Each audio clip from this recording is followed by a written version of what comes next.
kopi sianida. Pada Januari 2016, Indonesia diguncangkan oleh kasus yang mengejutkan, pembunuhan dengan menggunakan racun sianida dalam secangkir kopi. Kasus ini melibatkan Jessica Kumala Wongso, seorang wanita asal Indonesia yang dituduh membunuh teman dekatnya, yaitu Wayan Mirna Salihin. Bagaimana peristiwa ini terjadi? Mari kita bahas. Siapa aja sih orang yang terlibat dalam kasus ini? Yang pertama ada Jessica Kumala Wongso sebagai terdakwa dalam kasus ini, dan juga sebagai sahabat Wayan Mirna Salihin. Lalu ada Wayan Mirna Salihin sebagai korban yang meninggal setelah meminum es kopi Vietnam yang mengandung sianida.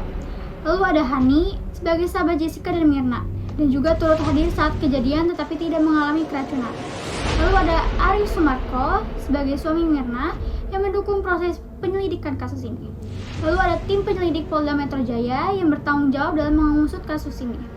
Lalu ada Majelis Hakim Pengadilan Negeri Jakarta Pusat yang mengadili kasus ini dan memutuskan hukuman terhadap Jessica. Lalu ada tim kuasa hukum Jessica Kumala Wongso yang membela Jessica dalam persidangan. Bagaimana sih kejadian dari kasus kopi sianida ini? Nah, pada tanggal 6 Januari 2016, Jessica, Mirna, dan Hani berjanjian di Cafe Oliver Grand Indonesia, Jakarta. Jessica tiba lebih awal sekitar pukul 4 sore dan memesan 3 minuman. Salah satunya es kopi Vietnam untuk Mirna. Setelah Mirna datang dan menunggu kopi, ia langsung mengalami kejang-kejang, mulut berbusa, dan pingsan. Mirna dibawa ke klinik Grand Indonesia, tetapi dinyatakan meninggal dunia sebelum sempat mendapatkan perawatan lebih lanjut. Hasil otopsi menunjukkan ada sianida dalam lambung Mirna. Polisi mencurigai Jessica karena beberapa alasan, termasuk gestur mencurigakan dalam rekaman CCTV dan fakta bahwa hanya kopi Mirna yang beracun.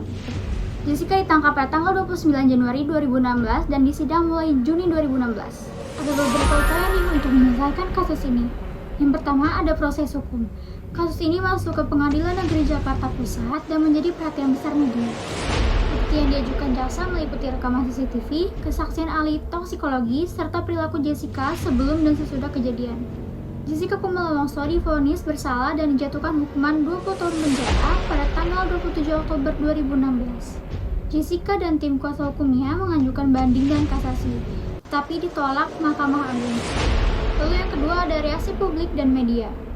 Kasus ini mendapatkan perhatian luas dengan perdebatan di masyarakat tentang apakah Jessica benar-benar bersalah. Sebuah dokumenter Netflix berjudul Ice Cold: Murder, Coffee and Jessica Wongso 2023 kembali membuka diskusi tentang kemungkinan adanya kejanggalan dalam proses hukum ini. Analisis dengan teori sosiologi dari kasus kopi sianida ini. Yang pertama ada teori interaksionisme simbolik. Perilaku Jessica selama interaksi sosial, baik sebelum maupun sesudah kejadian, dianalisis melalui rekaman CCTV dan kesaksian.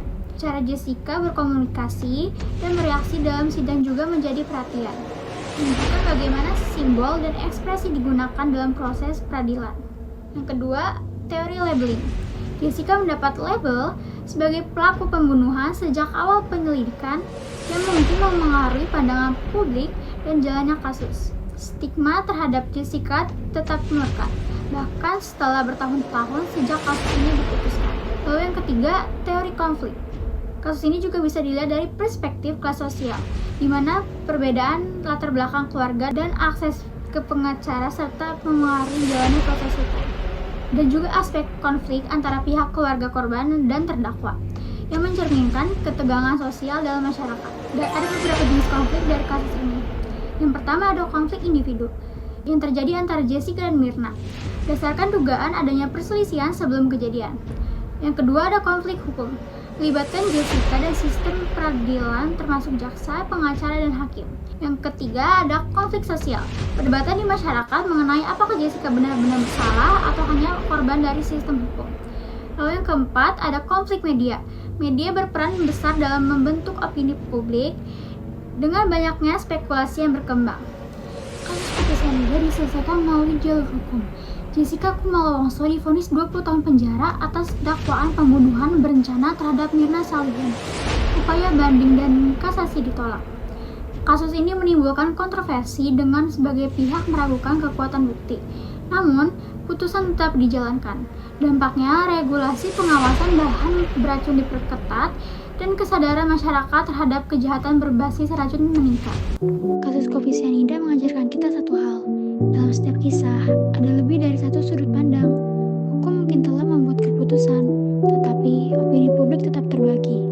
Pada akhirnya, kebenaran bukan hanya tentang apa yang terbukti, tetapi juga tentang bagaimana kita memahaminya. Segitu saja video penjelasan dari saya mengenai kasus kopi sianida. Kurang lebihnya mohon maaf. Wassalamualaikum